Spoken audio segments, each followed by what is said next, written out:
Good morning, everybody, and welcome back to the channel. So it's May 18th, it's Sunday. Got a beautiful morning here. I decided to do a little yard farming. So we're gonna get the grass seed planted. The garage floor is poured, so there's no need for circling around out here with concrete trucks anymore.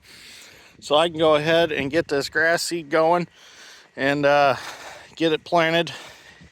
The only thing I got left to do digging in the yard wise is I got to run a conduit for the internet from the shop to the house, but I can always knife that in with a plow that my buddy Jason has that goes on the 3-point hitch of the tractor. So I'm not going to worry about that too much right now. I'd like to get this grass growing. As you can see, the hayfield and the pasture is growing real nice. I'm not going to put any black dirt down first. This is the same dirt as that dirt. So I'm like, if it's growing grass that pretty out there, it's going to grow grass right here pretty. It looks like sand, but it's got a lot of clay in it, so it's going to retain some moisture. So instead of messing around scattering the black dirt out and dealing with the chunks of sod that are in it, I decided, you know what, let's just put the landscape rake on, the 1025R John Deere, and just start raking and see what we got. We do have some rocks we're going to have to pick up. My goal is I'll finish raking all this out, and then I have a John Deere pull behind spreader. I'm going to put some Kentucky fescue, is it 31 in there, and I'm going to spread it with that. And then I have a small Brilliant plow packer that I'm going to pull behind either four-wheeler or the 1025, and we'll run that over all this and we'll pack it. We're not going to use the big crow's foot packer that we used on the hayfield. I don't think that's necessary. We'll just use that other one. The other one's more of a smooth drum packer designed for more like this application. I think it'll work a lot better. That crow's foot works nice, but it doesn't get the ground contact that the other style packers got. Of course, we got some rocks to deal with. Everybody asks me where all the rocks are. Well, just so happens all the rocks end up right here at our house. I mean, that's why I'm digging a gravel pit here. I mean, look at all of them. So anyways, hopefully a packer packs a lot of them in. I don't have to deal with picking all of them up. I need to go grab me a landscape rake at TSC, a hand rake. That would make it quicker, one of them like 36-inch wide rakes. All right, let's get started. I'm gonna finish raking here with the 1025. Just gonna take everything out to the outside edges. Any extra dirt I've drug over there so I can build out my ramp for my little toy door right there at the end of my shop. So let's get started. Rake works real well, especially if you put it on, if you spin it around this direction, so you're not pulling so much dirt with you. It just kind of grades it out real nice. So you'll see that in the video. So let's get started.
Okay, so I've got all this pretty much raked out with a landscape rake on the tractor, and I've decided that I'm going to work it in sections. The reason I'm going to do that is so I can get the sprinkler going on it and get it soaked up while I'm working on another section. So what I'm going to do, I know I originally said I was going to pull the little Brilliant Packer and spreader with my four-wheeler, but I'm going to get my little John Deere 317 Kubota diesel swapped garden tractor project out of the shop. I haven't really got to use it much for anything. And don't laugh at it because it don't have no hood or sheet metal yet. I'm going to have to see if my cousin Jeremy at AWOL's Hot Rod Shop will help me design a hood for it, because I need one wider than the original fiberglass one. I'd like to make something out of sheet metal, and he's pretty good with sheet metal. So I'll see if he can help me with that. Maybe this winter. We'll see what happens. But anyways, I'll get that tractor out. I'll get it hooked up to the little stainless steel John Deere, I think period correct to the 317 pull type spreader. That's what we'll use to spread the grass seed. And then we'll put that Brilliant Packer behind that same tractor and pack it all. So let me go get that all set up. We'll do this section here from the shop up to this corner of the fence and then over to the walkway through there. We'll get this all seeded and get that done. And then I'll work on this section over here. I did get me a aluminum landscape rake, which is over there leaning against the shop, and that works real well for raking some of the stones up. And I went out there and I kind of hit the worst spots with the rake, and I raked it up by hand, and I think the rest of the little ones that Brilliant Packer should take care of. So let's go get some grass seed and get started seeding. Got our tractor and spreader hooked up. We're going to go ahead and dump some seed in. So this is the Kentucky 31 tall fescue. I know a lot of people like the fancier grasses like the Kentucky bluegrass and things like that, but this, all we want is a green yard, and this stuff is some pretty hardy stuff, and it's cheaper to buy. Not like we're after a golf course or anything. We're not out to win any yard awards. We just want it to look kind of good. We're going to go ahead and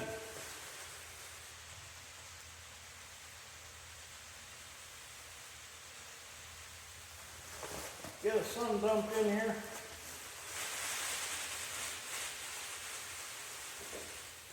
That's probably good for now. That's a little dusty. It's actually on sale at TSC right now. It was buy one bag, which is like 80 bucks, and you get another bag half off. Crunchies in here. Alright. So this is a John Deere spreader. It's a pretty cool little spreader. Got it off my neighbor that lived next to the old place. I thought it was pretty cool. Stainless steel box. So here's the 317 for those of you who haven't seen it.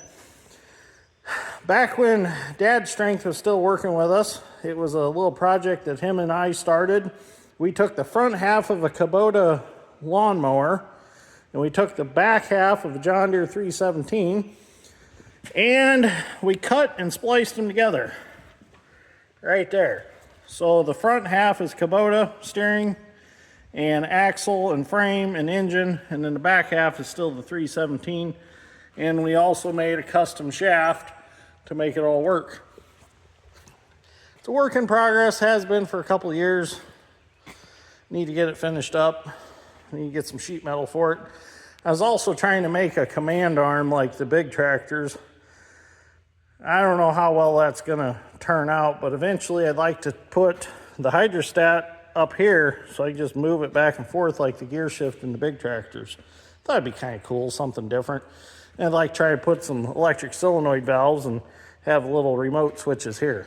It's kind of a concept now, and I got the throttle moved up there and it works, but I don't know, something just to play with. Thought it was kind of cool to do. All right, let's go spread some grass seed.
that's looking really good. I like it. Now I probably used, probably double or even triple the amount of grass seed I probably should have used. But I like to make sure I got plenty on. It's not going to hurt it to be a little thick. It'll just fill in quicker. But that looks nice. I like that. Knocked a lot of them little rocks in. Turned out pretty good. I don't know, the little 317 just ain't quite running right today. I don't know if fuel filter's plugged up or what. But I can go for the longest time, plenty of power, and then it starts to lug down a little bit, and then it comes out of it. So I need to get a new fuel filter. All it's got is like just one of them regular lawnmower inline filters. It's probably plugged, so I'll have to get one. But I'm gonna get some sprinklers set up and get some water on this. Well, we're putting that constant pressure well to good use. Got 2 sprinklers running at 75 psi. Looks like they're spraying good. Getting that dirt soaked up with that grass seed in it. Looks real nice. So now I'm going to move over to the section over there where the tractors are sitting. Rake some rocks up, and then I'll repeat the process. I get the seed down and get it packed.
we've made it to the front yard here, and a little Franken tractor, he's out for the time being until I can figure out what happened.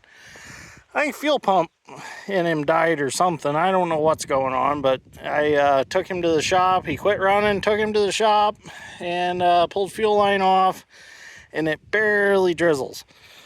So we definitely got a fuel issue. I just don't know where it's at. Just gonna have to tear it apart when I get some time, but until then we'll just use the 1025R. Power steering works pretty nice on it. It's got a little more comfortable seat, a little, definitely all around a little nicer tractor. So we're gonna put some grass in. Now I'm only gonna plant to the corner of the house and probably over towards that big tree. I'm gonna leave part of this unplanted since they got to get in and set rafters and everything for the garage. Probably end up doing that with a bobcat or something for them, or bringing one of the excavators home. So I'm not gonna plant all that just yet. So let's get this front yard planted.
Got this section over the leach field and septic all finished up, all packed. It looks real good. Got the sprinklers moved over here.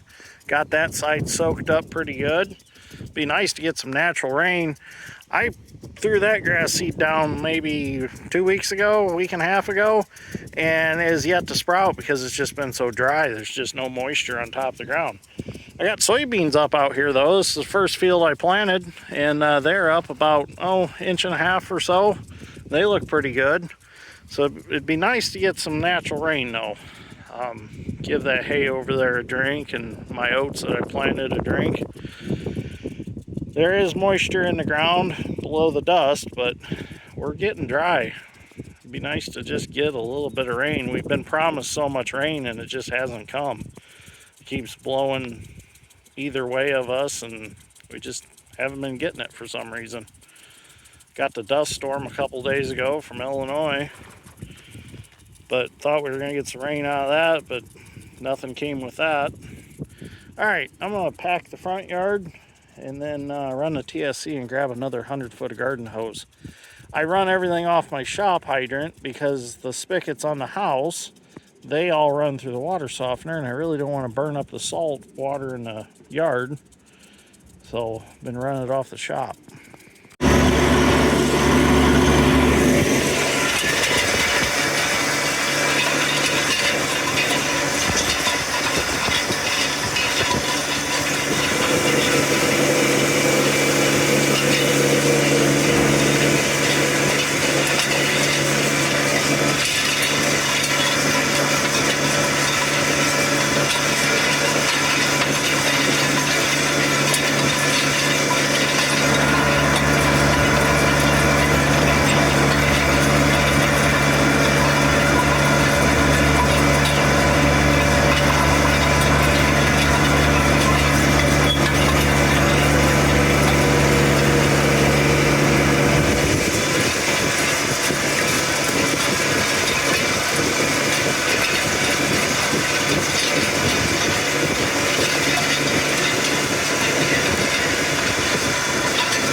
Well, there we go. It's all planted up until this point here.